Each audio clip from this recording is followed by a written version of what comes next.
শসা পুষ্টিকর ও হালকা খাবার হলেও কিছু ক্ষেত্রে সতর্কতা জরুরি। শসায় পানি ও ফাইবার বেশি থাকায় বেশি খেলে পেটে ব্যথা, গ্যাস, ডায়রিয়া বা হজমে সমস্যা হতে পারে।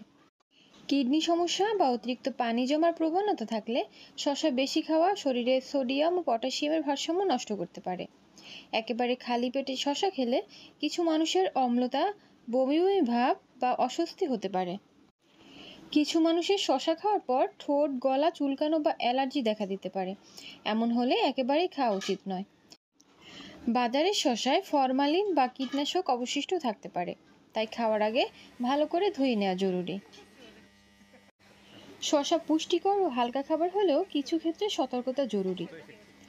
শসায় পানি ও ফাইবার বেশি থাকায় বেশি খেলে পেটে ব্যথা, গ্যাস, ডায়রিয়া বা হজমে সমস্যা হতে পারে। কিডনি সমস্যা বা অতিরিক্ত পানি জমার প্রবণতা থাকলে শসা বেশি খাওয়া শরীরে সোডিয়াম ও পটাশিয়ামের ভারসাম্য নষ্ট করতে পারে।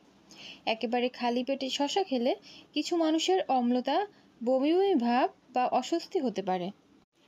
কিছু মানুষের শসা খাওয়ার পর ঠোঁট, গলা চুলকানো বা অ্যালার্জি দেখা দিতে পারে। এমন হলে একেবারেই খাওয়া উচিত নয়। বাজারের শসায় ফরমালিন বা কীটনাশক অবশিষ্ট থাকতে পারে, তাই খাওয়ার আগে ভালো করে ধুয়ে নেওয়া জরুরি।